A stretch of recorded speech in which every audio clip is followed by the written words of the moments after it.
Ladies and gentlemen, welcome to the Pickerington Adjudicated event for the Pickerington High School North Bands for 2021. Today's event serves as a culminating experience for the students of Pickerington High School North Bands, paralleling their typical performances at an OMEA adjudicated event. Well, in lieu of those events not being held this year, we are here today. The performance format for today's event is unique and will allow you, as audience members and parents of the students on stage, a glimpse into the music classroom. Today, each ensemble has prepared 3 selections for stage and adjudicated performance and will be evaluated by our panel of 3 judges. At the conclusion of the stage performance, you will observe a short clinic of the band by Dr. Russell Mickelson from The Ohio State University regarding their performance. Following this clinic, the band will remain on stage for the sight reading portion of our program. This event involves the ensemble studying and then performing for adjudication a piece the students and their director have never seen before. Normally closed to the public, you will get to see the true product of their music education as you observe this sight reading portion live, followed by feedback from another one of our adjudicators, Mr. Jim Dowdy. The adjudicated event and sight reading procedure is described in detail on the 2nd page of your digital program. Now here's an important note. While today's event is being live streamed for our virtual audience, we ask that no additional audio or visual recording is made during the performance or the clinic portions of the program other than those made by our adjudicators. And now, our final group to perform for you today is the Pickerington North High School Symphonic Band under the direction of Mr. Gregory Benson. Their selections include the Quilting Party March by John Philip Sousa, Silent Stands the Elm by Roland Barrett, and Celebrations by John Zedeklik. They will be performing in the Class AA level of difficulty with 55 performing members. And now, please help me welcome to the stage the Pickerington North High School Symphonic Band and their director, Mr. Gregory Benson.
much at the beginning or too much at the end, you pace that crescendo evenly over 2 bars. I'm looking at some of you and you're going, we worked on that. Yeah, and you can tell. And when you do it that way, it's really impressive. You have paid attention to the details of how crescendos to be done, not just what I sometimes call music making by the numbers.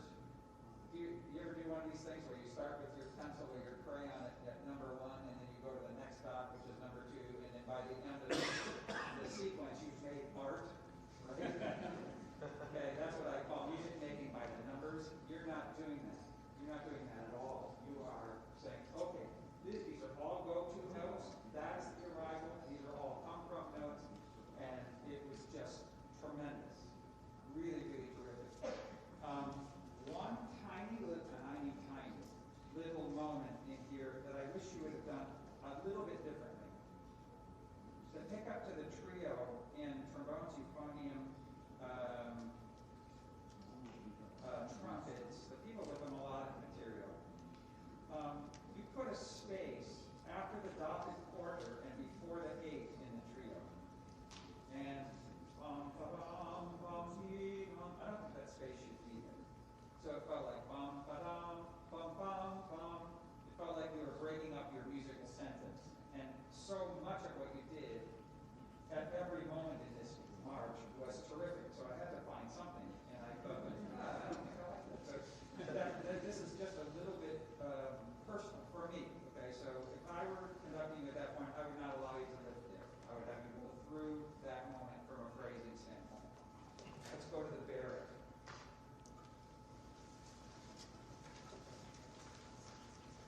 Now, this is a piece that depicts an event, yeah? What do we call that in music? When the music is telling a story, or there's an extra musical event or story that comes with it that it's describing, what do we call it? Yes.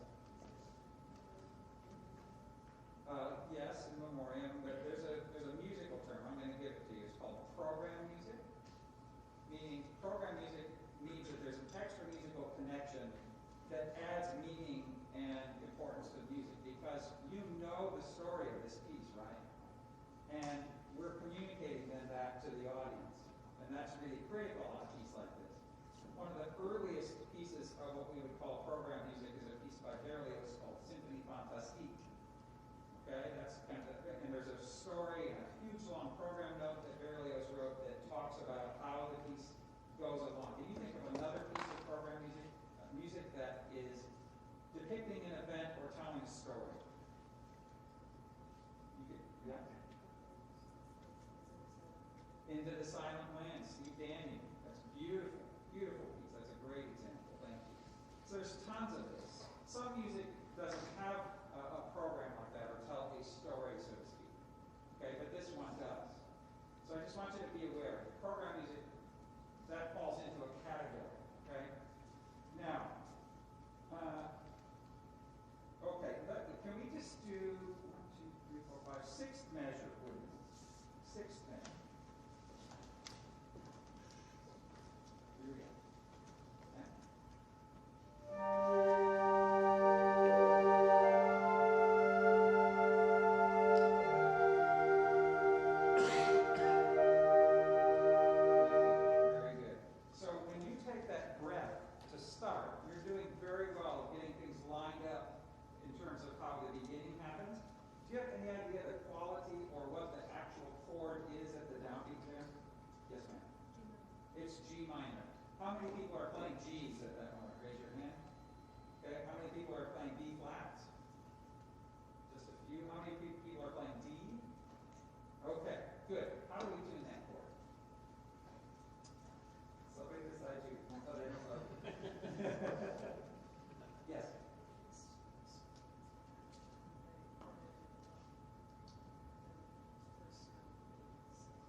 spin the air. Ready?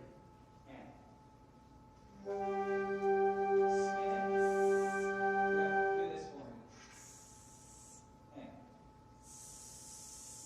Literally this, yeah. Like about 50 leaky tires, okay? Now spin that air through your instrument and play that G. And?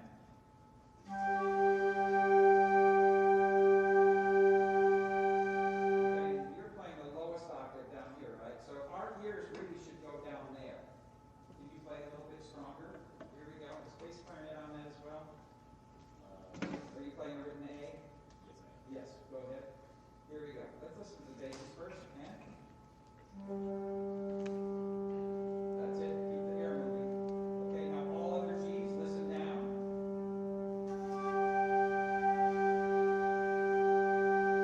Okay, so by listening down, our intonation got better. Can you tell? It's a very common thing. Often if there's intonation at the upper part of the band, I go to the basses first.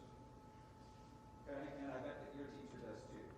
Okay, so let's hear the G's, then we're going to add the D's. So D's, be ready, and? Hear the D's, and?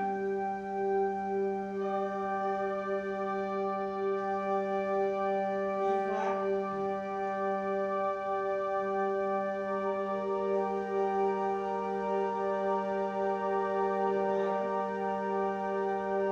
Very good. When you think a little bit higher on that B flat, it's going to be higher than what you tune to your B flat, okay?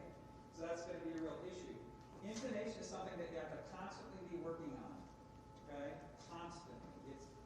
I deal with doctoral students in my group. We're constantly working on intonation, okay? Because it makes us sound so good when it's perfect, okay? Good. I want to skip to celebrations real quick. Oh, fine. Yeah, you're fine.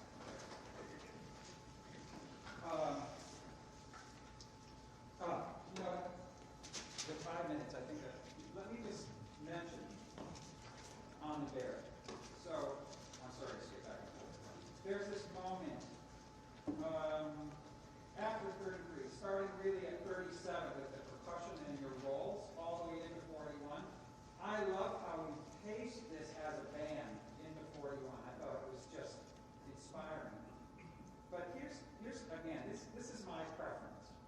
Percussion, are you doubling any of these rolls? No, you're just playing them at, okay.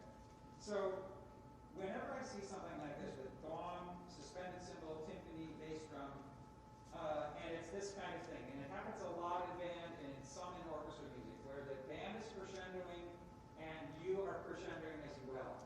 And what happens is the metals, but also the low drums, overwhelm the sound of the band. It gets to be so much suspended cymbal and gong that by the time you get to the end of the crescendo, that's almost all we hear out in the audience. So what I suggest to you is you don't get to lead those crescendos. Okay, not just this one, but generally. In my opinion, you need to pick a player in the band, an instrument in the band, and say, okay, I'm going to be second alto saxophone. And I'm going to be playing the suspended cymbal, but I'm thinking like a second alto saxophone player. In other words, you're putting your sound inside the sound of the band. So that everybody crescendos together, and every part of the balance then crescendos together, and we don't get the suspended cymbal and the gong and the bass drum and the timpani up here, and the band underneath it, especially as it gets louder. Okay? In fact, could we try that? I'm sorry to double back. I just want you to think about that as we're doing this crescendo. Could we go at 33?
celebrations. Take the time you need, we're fine.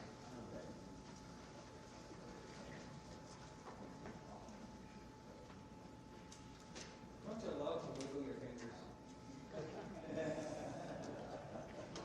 It's exciting. I knew John Sedeklik for a long time. In fact, his daughter was an undergraduate when I was a doctoral student.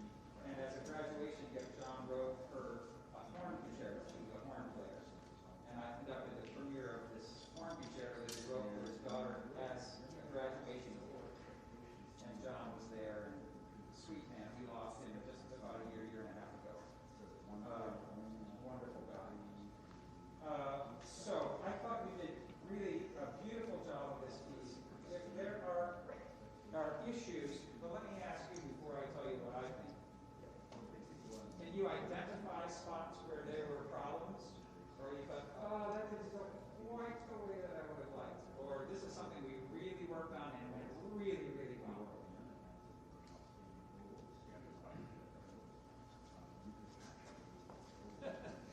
We're all going to search for them. Okay.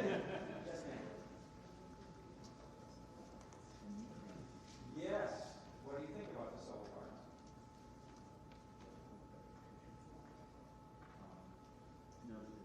Not quite together. Yeah. So, in fact, that whole thing starts to be a little bit unstable at times. And I think that a lot of it happens when you're coming off a high. And then we start kind of compressing the beat notes, and there's a little bit of a kind of a disturbance in the force moment, right? Where it's like, whoa, the beat notes are going a little bit ahead, and we're just kind of having to hang on for dear life just for a couple of bars, and then you kind of collect yourself. Okay? The solo instrument things, I thought the first one was really, really good. Really, really good. The kind of solo octave moments, yeah? Yeah, right. You know what I'm talking about, right? Oh, that's the middle section. It's over top of the brass boards. Yes, that's the middle section. Yeah. Right.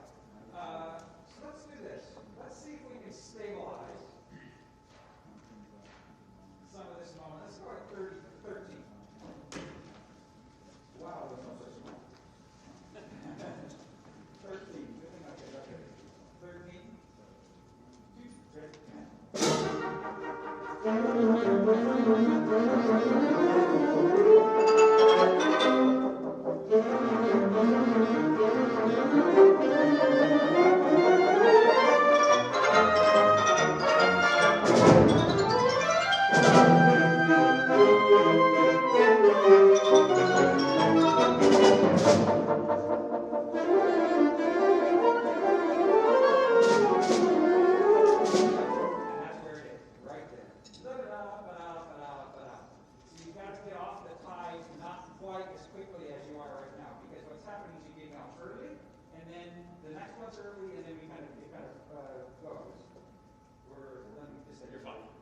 42.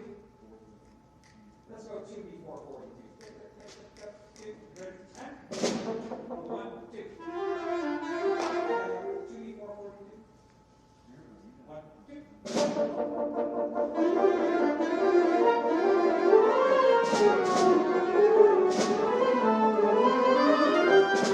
That's better.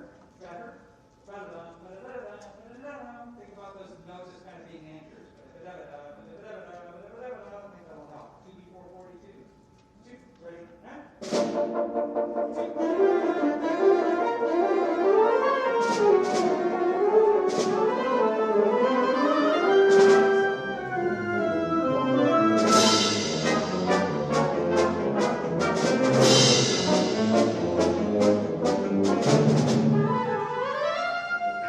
That's the last thing that I'm going to say is that the timpani, because you're back there and you're surrounded by velvet, you have to be stronger, especially in those solo moments. Right? They're little exclamation point moments. Okay, and I could have used more there in a lot of those kind of solo moments for the timpani. A lot of players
Hello, everyone. Thank you for being here today. Really blessed to be able to have this event in lieu of our OMIA events. And what's unique today is you're getting to see kind of what happens in the music classroom when we invite clinicians in, when we work on pieces. And what you're going to see now is the sight reading portion that you would normally not get to see at district or state band contest, which is usually in a secluded room where it's just myself, the ensemble, and the adjudicator. But this process happens after their stage performance at every adjudicated event. So what they're doing is they're currently receiving parts for a piece they've never seen before. And we're going to demonstrate exactly what happens behind closed doors normally in the sight reading room. And we have a wonderful clinician to help guide us through sight reading. He's who I refer to as the sight reading guru. In fact, I've played in ensembles when he has been the adjudicator and the sight reading operator. So let me turn it over to our adjudicator for sight reading, Mr. Jim Dowdy. All right.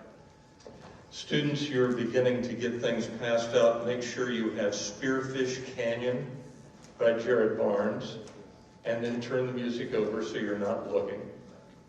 Make sure that the baritone euphonium, we have treble clef and bass clef. Make sure you have the correct part. Percussion. I think you are aware of everything that we're going to expect you to cover today. Chimes, bells, xylophone, snare drum, bass drum, triangle, mark tree, crash cymbals, suspended cymbals, and timpani. We have divided parts on clarinet, first and second clarinet, divided alto saxophone, and divided trumpet, and divided trombone. Everything else is unison. Mr. Benson, I'm going to talk to the parents for a minute or two while you make sure that everyone has the correct part. Yes, parents, this is something that OMIA instituted over 100 years ago when we began the idea of adjudicated events for our high school bands, choirs, orchestras, soloists. Later we added this to junior high, middle school. It's my job to be able to answer two questions. I have to be able to determine what do these students know and what can they do. And so we're going to create a process for them to demonstrate that to me and to all of you. Just out of curiosity, how many of you parents know how to read music? You have played at least an instrument? Let me see here. Okay, so about a third of you. Music is a language. Just like when these children would have been at home and 2 or 3 years old, you immersed them in English or whatever the language of the house was, and they began to learn to understand and then to speak and then to read a language.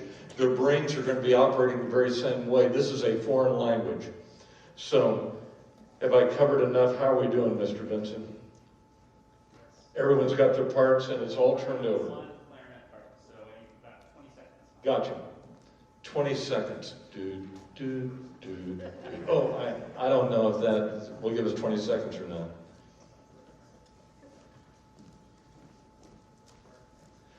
One thing also, a band director's job involves logistics. Did you notice when the students came out and sat down, Mr. Benson's walking around moving chairs and stands. We have a course in college called Band Director 102, and it's all about building and bulking up so you can carry all kinds of things, move them all around.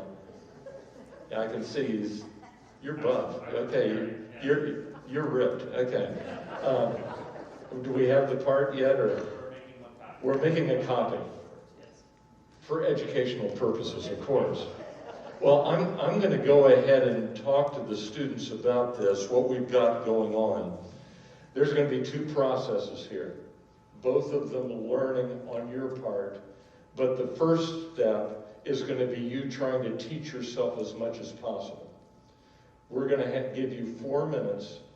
You're going to study the music. I expect I'll see fingers moving, vowels, slides, percussion, you're beating rhythms. However, parents, they are not allowed to actually play the instruments. So, oh, and here comes the music. Excellent. But in any case, the only instrument that is permitted to play during that first 4-minute study session will be the timpani. And at that point, timpani can be tuned. Do that quietly. 4 minutes should be ample. I've studied this piece of music. If you focus and pay attention and do what you should, 4 minutes is all you'll need. And you better do that, because during your 4 minutes, while you try and teach yourself your music, Mr. Benson has the answer sheet. He has everyone's parts. So while you are learning and trying to teach yourself to play your part, he is going to look at all your parts and determine how can I teach them to play as a group. Because on flute, you've got no idea what the bell player has. On alto saxophone, you've got no idea what the horn has. Bassoon, you have no idea what the flute has. You will learn your part, but it's his job to put you together like pieces of a puzzle. And if you don't do your 4 minutes of work, he's dead in the water. It doesn't matter how he studies. If you haven't learned your part to the best of your ability, he'll never be able to put it together. Because you don't want him to spend his 4 minutes trying to teach someone in the trumpet section how to finger an A flat. All right? So, parents, that's what you're going to see. First 4 minutes, the students are going to be trying to learn and teach themselves. I'm going to help them. I'm going to count them down. I'll let them know when they've got 3 minutes, 2 minutes, 1 minute, 30 seconds. Then I'm going to do the same thing for Mr. Benson, letting him know. He has 3 minutes left, 2 minutes left, 1 minute left, 30 seconds. He can have the students do anything he wants except play the instruments. So you may see the students doing hissing, fingering, singing, whatever. He can do that to help them try and learn their music. Let's see here. I think that's all the instructions you need. I mean, I will tell you right now, I'm going to expect mistakes. I've been doing this 30 more years. I've never heard a band, orchestra, choir, or soloist do this perfectly. But I'm always reminded of Mary Jane McKinley, one of the greatest music teacher, band directors, state of Ohio. And she used to tell the students, you know how you can tell the difference between an amateur and a professional? The amateur plays so beautifully that when she makes her mistakes, nobody knows. So what I want you to do, I want you to think, what could be the worst thing that could happen today? I think it would be you play so timidly that you're afraid of making mistakes and you forget to make music. I want you to relax with focus. I want you to play beautifully. Listen to your teacher. He's going to teach you how to put this together. Help me answer my 2 questions. What does this band know? And what can they do? All right? We all set to go? Okay, turn them over.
Three minutes.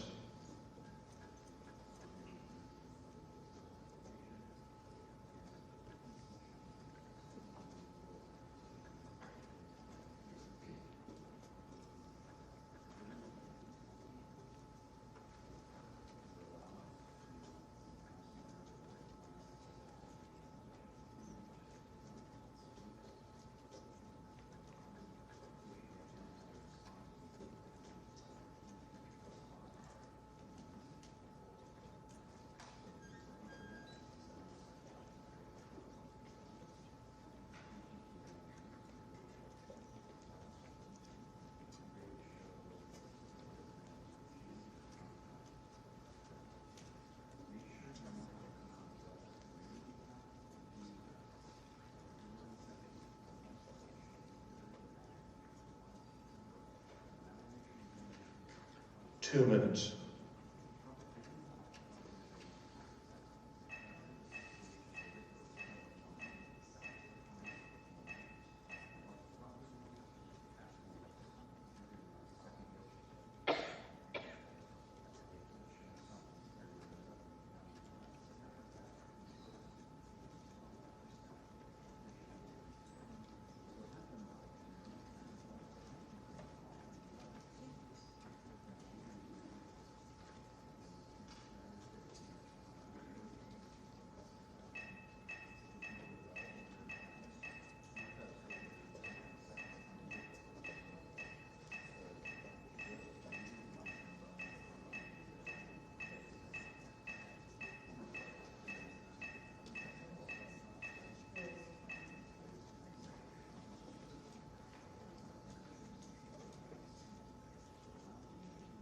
One minute.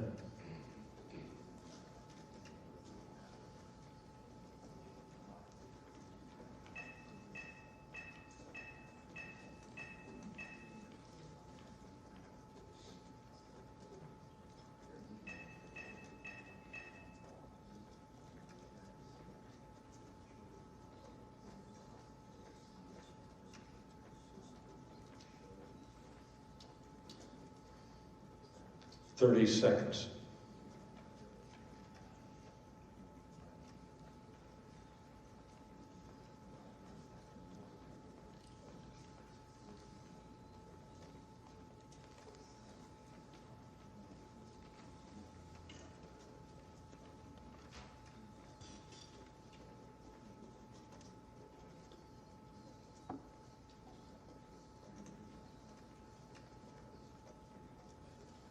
Time.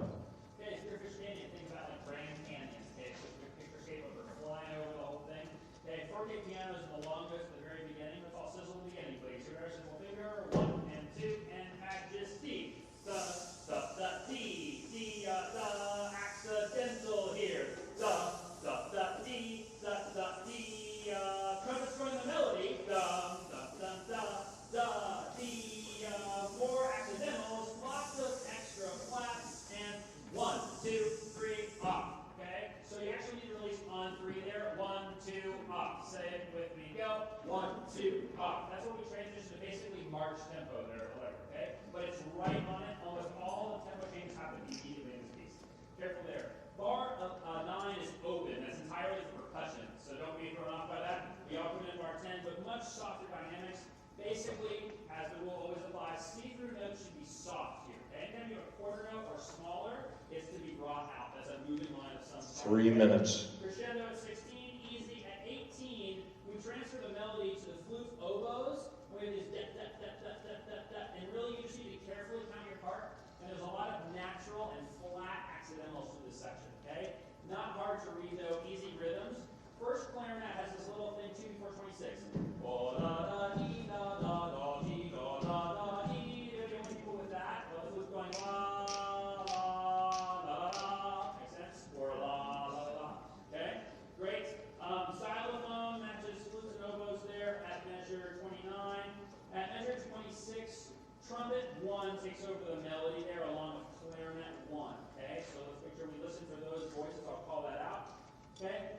Again, flat and natural accidentals all over the place in this. Okay, very explicit dynamics. Everybody find measure 40. I'm just going to slow down gently here, and then all the way I keep slowing down until measure 45. 2 minutes. Basically at the regular tempo from the beginning. Okay, trumpet solo. We should have backup ready to go. You're going to read the solo, Ambrose. You're going to be on standby for the solo. Okay, trumpet solo through that entire section. Everybody find measure 56. You have to be accurate. You have a fermata here. This is a little tricky. So we have a fermata on beat 1 for some on beat 2, and some on beat 3. So I will conduct all 3 fermatas. I will go 1, 2, 3. Got it? Follow me again. 1 and 2 and 3. So you come in on your beat and you sustain where your fermata is. Then I'll release, and I'll go 1, 2, da, da, and we have 8-note pickups in the flute and trumpet. Got that, flutes and trumpets? 1, 2, da, da, and we go on. Cool? Yeah, Stacey, go. Yeah, 1 player only. That's what it would be. Cool? We slow down. We've already executed 1 key change. We're going to C major in the slow section. Now we're going to go back out of it. We've got Wax concert 61. Most of the tempo 1 minute. are within 20 clicks of each other, okay? Not a lot to deal with there. Easy, lots of quarter note moving line. Don't forget to count your dotted rhythms there and slurs through it. Go, Barry, question? Say what? Bass clarinet cues, yeah, play them. Actually, no, don't play them. You got this. You're good, okay? Okay? Retard at 73 and 74, that's really open for woodwinds. Everybody find odd tempo at 78. We increase speed to 82, and then we march tempo to the end. And it's all 30 seconds. Now, there's one tricky rhythm. We need to look at the measure 103. Can you find it, please? Low brass. Actually, it's 100. Can everybody sizzle their part at 100? Go 1 and 2, and here we go. Da, da, da, da, da. And that happens a couple times. At 103, it's a little different. And 3, 4. And everybody find measure 107. And 3 and 4. Got that there? Low brass, low reeds, okay? And we all end on beat 3 in the last measure, forte piano transparency, right? Time. That's it. Cool. All right. All right, they haven't played their instruments now for about 15 minutes, so I'm going to give them an opportunity to take a pitch.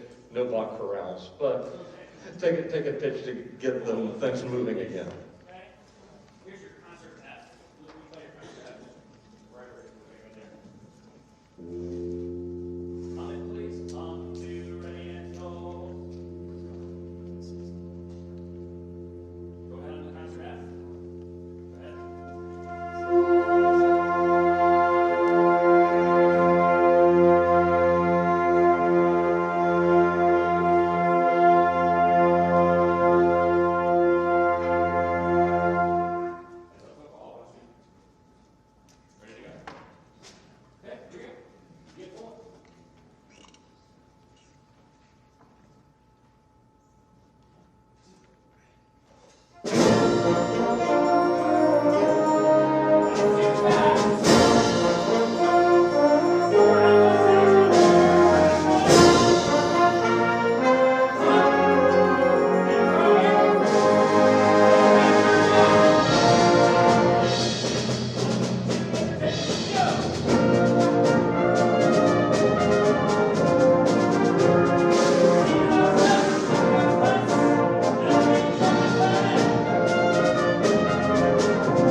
By the way, students, appreciate that applause. You'll never hear applause in the sight reading room, will you? Because the parents aren't allowed in. In fact, the only people that are allowed in the sight reading room, other than the performers, directors, and their staff, district administrators. And I say this because I remember one time the Gehenna band program was at one of our events, and the high school principal came into each one of the sight readings. Now, you know Mrs. Dowdy very well because you had her at Otterbein. Mrs. Dowdy was also, at that time, she was a teacher at Gehenna Lincoln High School. The Monday after the adjudicated event was a teacher's meeting for 30 minutes before school. For 15 of the minutes, the principal regaled the faculty, saying, you need to know what the music people are doing. This is incredible. And talked for 15 minutes to the entire staff on authentic assessment. In fact, let me tell you, during his teaching, I was taking notes. Within 10 seconds, you were rehearsing. He used every minute of those 4 minutes to teach you. I wrote down all the things. He hit the transitions. He told the percussion when they were exposed. He talked about accompaniments, why you need to be soft and how to do it, where the melodies were being adjusted, when people were playing by themselves. Can you imagine any other teacher? Can you imagine one of your social studies teachers getting 4 minutes to study a lesson that they had not prepared, teach you for 4 minutes, and then administer exam? This man deserves a big round of applause right now.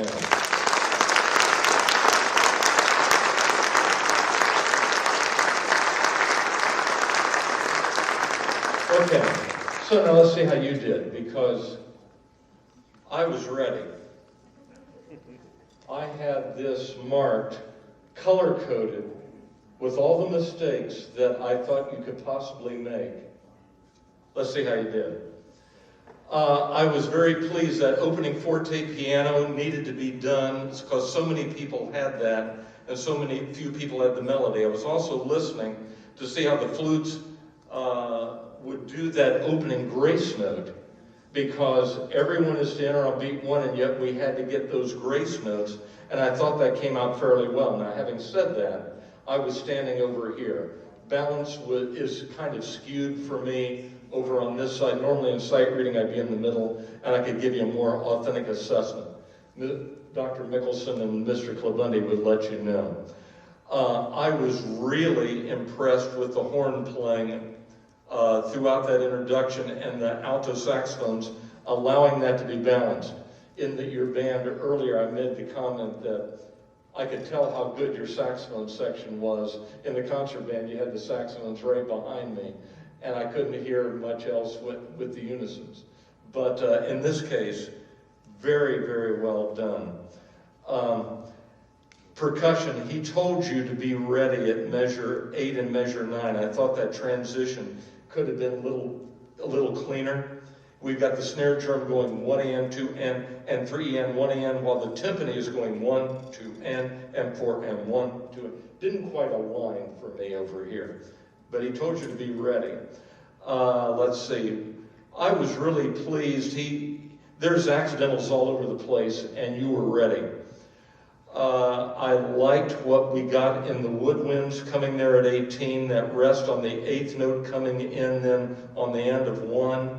And I really was waiting for the little kind of terrace cascade going on with the low parts, where we have euphoniums entering on beat 1. We've got the horns, first trombone on beat 2. The second trombone on beat 3. I want to hear that 1, 2, 3. That kind of effect is so nice to see in music. You executed that so well, and yet stayed underneath so that the oboes and flutes could have their melody heard, even by an old guy standing all the way over here. At 25, I was waiting for that horn answer, and I got it. Very nicely done. 26, those 8th notes leading into what's going on with the melody and the trumpet section, first clarinets, and then that little answer with the horns. I was waiting for it, I got it. Let's see, I was waiting at 90, and nice job with that decrescendo going, 34 basically takes us in a decrescendo for about 6 measures to get us from forte down to mezzo piano. And then we get to that mezzo piano, and all of those flats and accidentals, I could hear them. They were well played. I used to tell a band, if you can't play the accidentals, I can cover you up, so the judges won't hear the mistake. But you played well, and the whole notes and half notes got out of the way to hear that. Beautifully done. I thought the low instruments in measure 44 could have been a little more confident. I need to hear that 1 and 2 and 3, and I really wasn't hearing all the parts there. He told you we had a trumpet solo at 45. I think whenever you're a soloist, you need to take your dynamic marking up 1 notch. I could hear the trumpet, but I really wanted to immerse myself in that trumpet.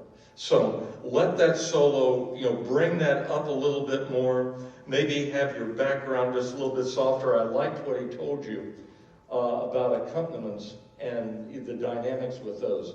The general rule of thumb, you've got 3 things going on in music. You got a melody, you got a counter melody, you got an accompaniment. And so whenever you have an accompaniment, as a rule, take that dynamic level 1 notch softer. Okay, you have no idea how it's scored. He does, because he's got the answer sheet. And so he knows when there could be a balance issue, given the numbers that are going on with that. Let's see. I have 2 pluses by 56. He told you about that transition. This is going to be such a key spot with fermatas in different places. You talk about multitasking. He had to do that right there because he's got the ensemble going through these chord changes on beat 1, beat 2, beat 3. They have to release the fermata. Then he has to bring them in on 8th note pickups. And I thought he did a really nice job of introducing that. And so while I had 2 pluses for that, I then wrote down at 57, what happened to my beautiful terrace in the low brass? Okay, there you've been doing that. You have to do that there, that beat 1 in the tuba, beat 2 on the E natural with the 2nd trombone, the euphonium, then we go up to the C on beat 3. I didn't really quite hear measure 57, I think the way I heard you play all that other stuff earlier. We got to measure 60, beat 3 was not where it should be. He was slowing you down. You've got to be ready because we got people having quarter notes on beat 2, and then we have this nice arrival on beat 3, and we didn't quite get there together.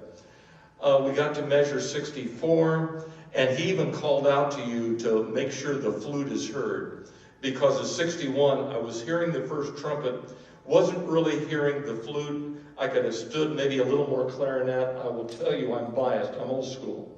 The clarinets in the band are what the violins are in the orchestra. Have you ever seen a symphony orchestra? 3 rows of violins. Well, I want to hear those clarinets. Okay, so and right there you were being divided first clarinet. So let's see, that's 61. Measure 62. Again, hearing that euphonium enter on beat 2, going up to beat 3. Let's see, we're up now into the 70s. Oh, right there. I didn't hear the euphonium at all. You and the bassoon are the only ones that have that F, C, A natural. Okay? And so I would have liked to have heard, maybe I was waiting for that.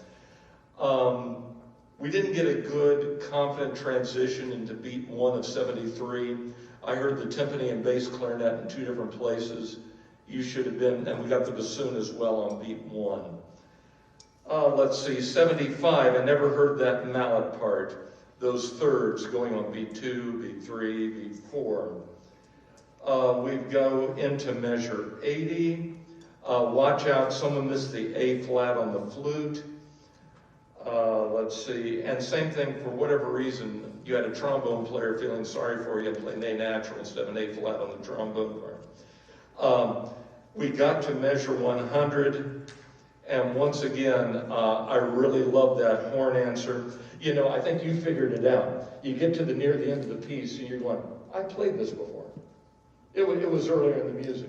And so you played with confidence. You got to that ending. I love what you did with that last crescendo. I used to tell my groups, crescendos, decrescendos. Those are gradual changes as opposed to subitos. Parents understand that there's two great areas in music we can change to make things interesting. Change the tempo, change the dynamics. We can do it gradually, we can do it suddenly.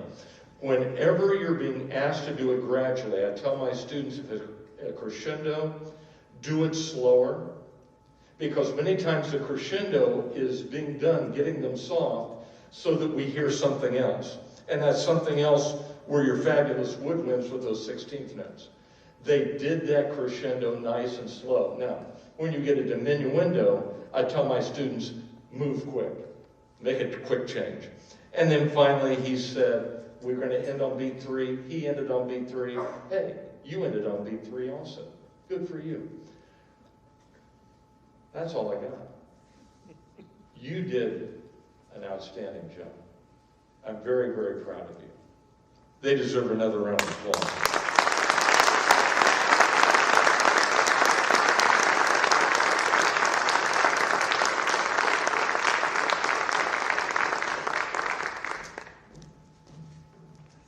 I will say one quick thing about the administrator. Mr. Yilbrick, our principal here, often does come to the sight reading room with us, and he sees what we do in the sight reading room, which I'm tremendously blessed by. I know, believe it or not, the last time we played at an OMEA event was my first year here as the band director, because last year was completely canceled, and this year it's not happening in person. So, you know, it's been since that first year, and he was with us in the sight reading room at district contest and was a huge supporter of what we're doing. So, thank you all for being here. Let's hear it one more time for the Symphonic Band and all the work they put into the performance today.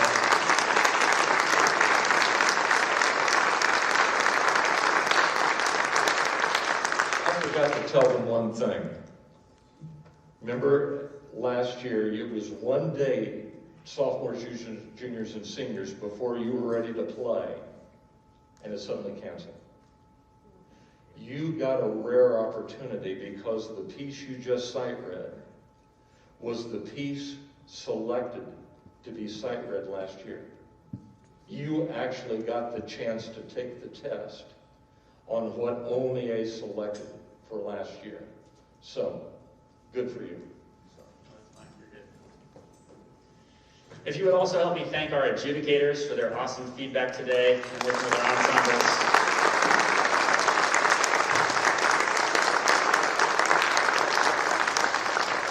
So appreciative of all you being here and the support we receive from our administration and our music coordinator, Dr. Mark Carrillo.